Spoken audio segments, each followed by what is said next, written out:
Então, de novo, entendendo topo e base. Olha, a caixinha está em pé.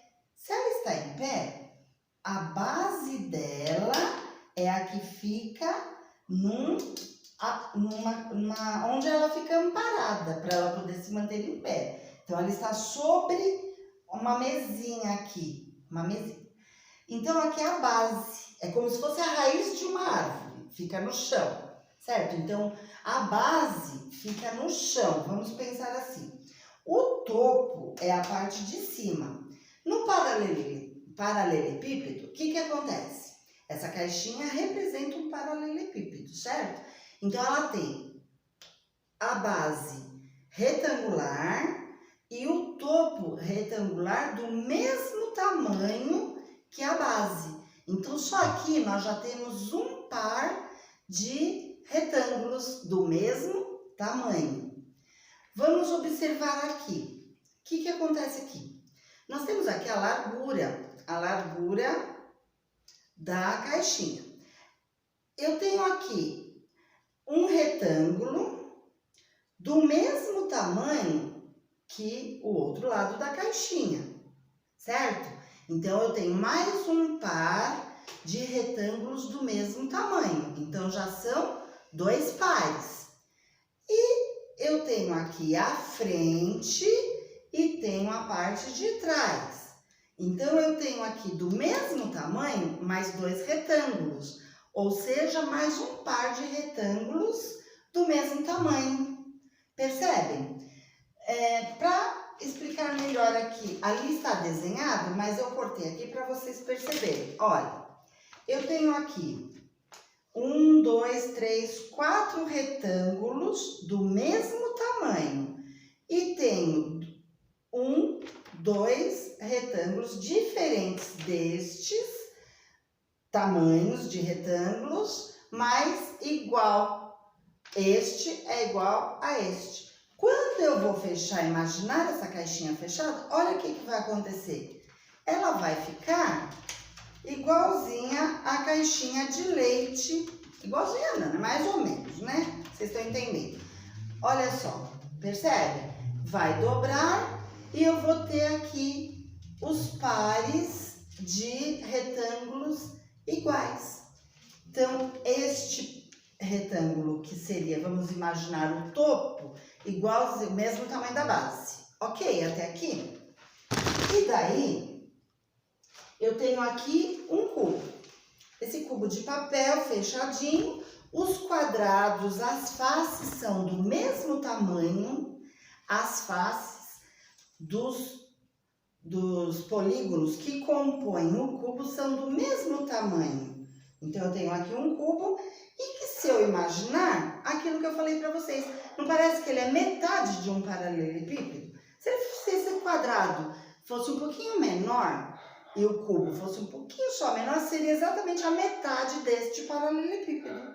Então, cubo, paralelepípedo, os dois são prismas. Porém, o paralelepípedo, ele tem as suas faces que não formam um quadrado. As faces do prisma, do paralelepípedo, não formam um quadrado, não são todas as faces do mesmo tamanho como no cubo. Por exemplo, esta caixinha, será que ela é um cubo ou ela é um paralelepípedo?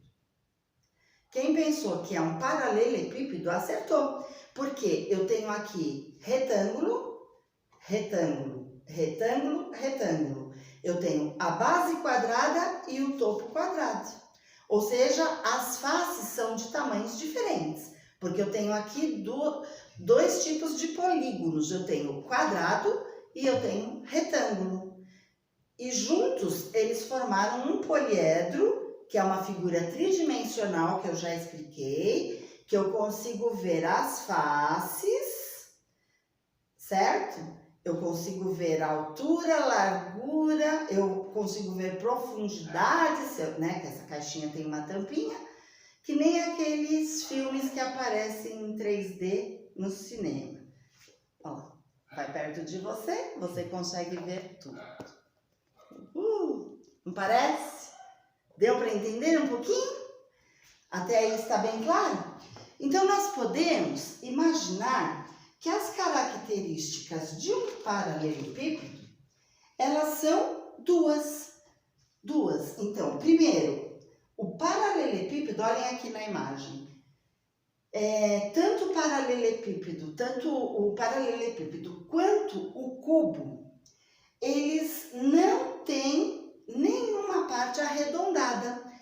Todas as faces são retas, paralelepípedo e cubo. As faces são, vou pegar uma aqui, as faces são retas, certo? Diferentemente de um corpo redondo que tem uma parte arredondada. Se tiver uma parte arredondada, já não é um prisma, é uma figura arredondada. A outra coisa é aquilo que eu falei. Vou pegar aqui uma canetinha. Ó, eu tenho aqui o cubo. Quando eu vou imaginar essa caixinha fechada, olha o que vai acontecer. Esta parte, como são todas as faces quadradas, esta parte é igual a esta. Então, aqui eu vou ter um par de faces do cubo. Aqui eu vou ter esta parte igual a esta, mais outro par de faces do cubo. Aqui eu vou ter outra face que é igual a esta. Então, se eu fizesse uma legendinha aqui, eu teria um par de faces vermelhas, um par de faces pretas e um par de faces com bolinhas, duas faces de cada. Tudo bem? Então, assim eu consigo entender que um cubo é formado por 6 faces, certo? E o paralelepípedo Pro? Também o paralelepípedo formado por 6 faces. Olha aqui, eu tenho um paralelepípedo formado por 6 faces. Aqui, coincidentemente, são 4 faces do mesmo tamanho e 2 faces do mesmo tamanho diferentes deste. Tudo bem, gente? Acho que deu, né? Então, na próxima aula eu vou precisar daquela atividade dos quadrados que eu pedi para vocês recortarem. Não é para colar, só deixar recortado, ok?